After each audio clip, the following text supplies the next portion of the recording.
सास की बीमारी। शादी के ठीक बाद नेहा की सास की तबीयत बहुत खराब हो गई। बताइए क्या हुआ है आपको। बेटे की शादी थी तो थकान हो गई। मौसम बदल रहा है तो जुकाम और बुखार हो गया। ऊपर से बहू के घर का खाना पता नहीं कैसा था कि पेट भी खराब हो गया। खाना तो बहुत बढ़िया था डॉक्टर साहब, सारे रिश्तेदार तारीफ कर रहे थे। रोहित की माँ इतनी कमजोर है कि जरा से में बीमार पड़ जाती है। डॉक्टर साहब आप सारी जांच करके देखिए, मुझे ऐसी क्या बीमारी है कि मेरी तबीयत ठीक ही नहीं रहती। फिलहाल तो ज्यादा कुछ नहीं है, पहले आपके जुकाम बुखार और पेट का इलाज कर लेते हैं, फिर बाकी के टेस्ट करवा लेंगे। अभी आप ये दवाइयाँ ले आइए। पिताजी मैं डॉक्टर साहब को छोड़कर और दवाइयाँ लेकर आता हूँ। माँ जी तो बीमार थी, इसलिए नेहा ने किचन संभाल लिया। माँ जी, अब आपकी तबीयत कैसी है? पहले से ठीक है। आप बैठिए, मैं खाना लगाती हूँ। तेरे बाबूजी और रोहित ने खाना खा लिया? रोहित तो टिफिन लेकर ऑफिस गए हैं माँ, और बाबूजी ने खाना खा लिया है। आप शुरू कीजिए। यह क्या, खाने में इतना तेल इतने मसाले? अरे अभी अभी तो तबीयत ठीक हुई है मेरी, तुम क्या मुझे वापस बीमार करना चाहती हो? नहीं माँ जी, ऐसा नहीं है। क्या हुआ? देखो ये बहू ने कैसा खाना बनाया है। खाना तो बहुत ही स्वादिष्ट था। अरे मैं ये खाना खाऊंगी तो बीमार हो जाऊंगी ना। ओह हाँ, बहू को अभी पता नहीं ना तुम्हारे बारे में, रोहित समझा देगा उसे। देख बहू, अच्छे से समझ लेना कि इस घर में कैसा खाना बनता है। हाँ माँ जी, मैं समझ लूंगी, लेकिन अभी आप कुछ तो खा लो। ये खाना खा लूंगी तो कल का खाना खाने के लिए बचूंगी भी नहीं। सास की बातें सुनकर नेहा उदास हो गई। उसने रोहित के घर आती ही उससे माँ जी के खाने के बारे में पूछा। आज माँ जी ने मुझे खाने के लिए बहुत बुरा भला कहा। माँ को मसालेदार और तेल घी वाला खाना सूट नहीं करता, वो बीमार पड़ जाती हैं। ऐसी क्या बीमारी है माँ जी को? पता नहीं, आज तक कई डॉक्टरों को दिखाया, कितने टेस्ट करवाए, लेकिन कोई बीमारी पकड़ में ही नहीं आई।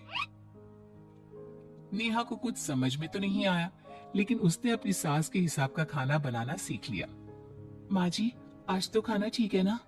खाना तो ठीक है, लेकिन ये मुआ रेडियो क्यों चल रहा है इतनी तेज आवाज में? वो माँ जी, मैं अकेले काम करते करते बोर हो रही थी ना, तो टाइम पास करने के लिए चला दिया। तेरा इस टाइम पास के चक्कर में मेरा सर दर्द से फटने लगा है। तेज आवाज से मुझे माइग्रेन हो जाता है। सॉरी माँ जी, मुझे पता नहीं था।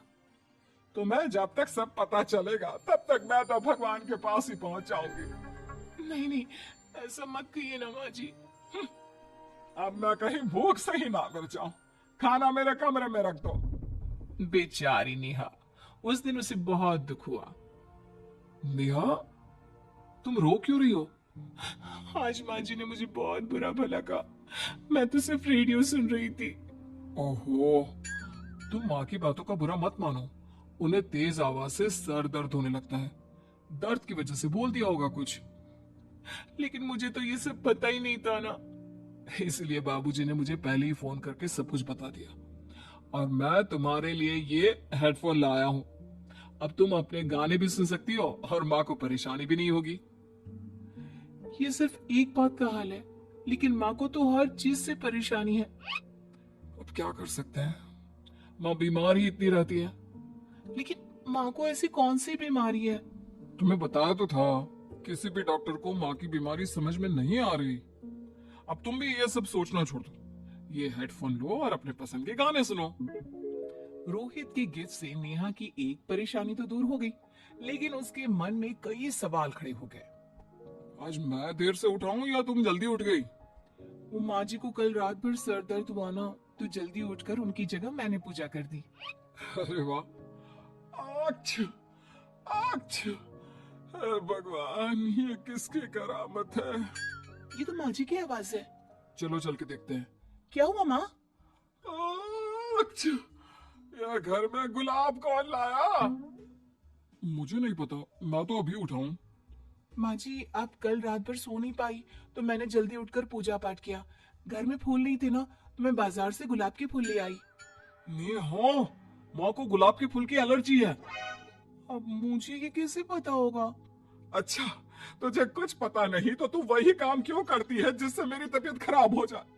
रोहित के बाबूजी, ये बहू मेरी जान लेना चाहती है। माँ जी, मुझे ऐसा करके क्या मिलेगा? वो तो तुझे ही पता, लेकिन कुछ तो है।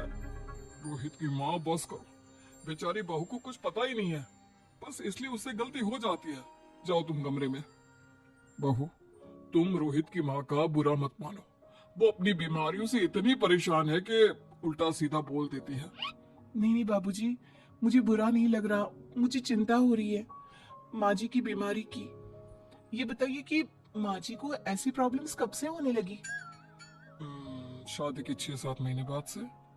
बाबूजी, तब घर का माहौल कैसा था? अरे बड़ा पूरा परिवार था। मेरे बाबूजी, माँ, काका, काकी, मेरे दोनों बड़े भाई, दोनों भाभियां, दोनों के दो बच्चे हैं, एक छोटा भाई और एक बहन, सब साथ रहते थे। इतना बड़ा परिवार? हाँ, मैं जब 10 साल का हुआ ना, तब पापा का ट्रांसफर यहाँ हुआ। उसके पहले तक तो हमारी जॉइंट फैमिली ही थी। और माँ जी किस चीज से बीमार पड़ जाती है? जब तेज गर्मी हो, ठंड हो या ज्यादा बरसात हो जाए। जब माँ ज्यादा थक जाए, जैसे दिवाली पर घर की सफाई या कोई फंक्शन हो, या ज्यादा मेहमानों के आने से घर का काम बढ़ जाए। तेज म्यूजिक, तेज लाइट या ऐसी कोई तेज स्मेल आ जाए। तो माँ जी की ये बीमारी ठीक हो सकती है। कैसे? सब पता चल जाएगा। आप कल माँ जी की टेस्ट रिपोर्ट लेने जाने वाले हो ना? हाँ। तो सुनिए क्या करना है।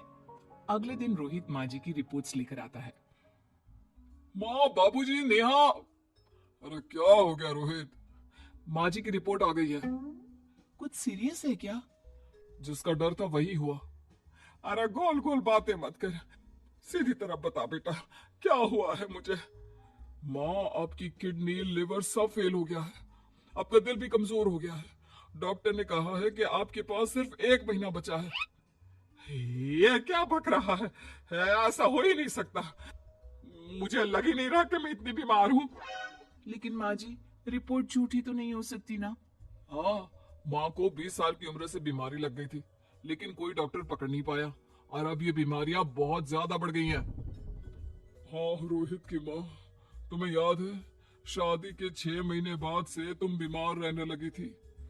अरे लेकिन वो अलग था, मुझे ऐसे कोई बीमारी नहीं हो सकती। ये तुम कैसे कह सकती हो माँ? हाँ, तुम उस वक्त बीमार पड़ी थी ना, और अब डॉक्टर भी यही कह रहे हैं, तो सच ही तो होगा। और आप तभी से बीमारी तो रहती आई हैं। अरे लेकिन तब मैं बीमार थी ही नहीं। क्या मतलब? अरे तब मैं बीमारी का नाटक करती थी, मुझे कुछ नहीं हुआ था। ये क्या बोल रही हो? हाँ, घर में इतने सारे लोग थे और सबसे छोटी बहू मैं थी, तो सारा काम मुझे करना पड़ता, इसलिए काम से बचने के लिए मैं नाटक करने लगी। लेकिन आपको अभी भी वही बीमारियां होती है ना माँ? हाँ, अगर नाटक था तो ये प्रॉब्लम तुम्हें अभी क्यों होती है? इसका जवाब मैं देती हूँ। माँ जी कई महीनों तक नाटक करती रही, इसलिए इनके दिमाग ने धीरे धीरे इस झूठ को सच मान लिया और इनका दिमाग उन बीमारियों का एहसास कराने लगा। है? ऐसे भी होता है क्या? हाँ माँ जी, इसे प्लेसिबो इफेक्ट कहते हैं। जब आप बात बात पर बीमार पड़ने लगी तो मैंने अपने मामा से बात की, जो एक साइकोलॉजिस्ट है। उन्होंने बताया मुझे। तो ये रिपोर्ट्स? मैंने झूठी रिपोर्ट बनवाई थी नेहा के कहने पर, ताकि आप सच बताएं। यानी मुझे कुछ नहीं हुआ? नहीं माँ जी, और आपकी इस प्रॉब्लम का भी सोल्यूशन है। हम किसी अच्छे साइकोलॉजिस्ट को दिखाएंगे और आप जल्द ही ठीक हो जाएंगी। वाह बहू, मैंने तुझे इतना भला बुरा कहा और तूने मेरी जिंदगी भर की तकलीफें दूर कर दी। थैंक यू और सॉरी बहू। अरे मुझे भी तो सॉरी कहो, पूरी जिंदगी तुम्हारी सेवा की है, वो भी झूठ मूठ की बीमारी के लिए। हाँ हाँ, आप भी माफ कर दो मुझे, बस सॉरी। तो इस तरह नेहा ने अपनी सास की बीमारी पकड़ भी ली और ठीक भी कर दी।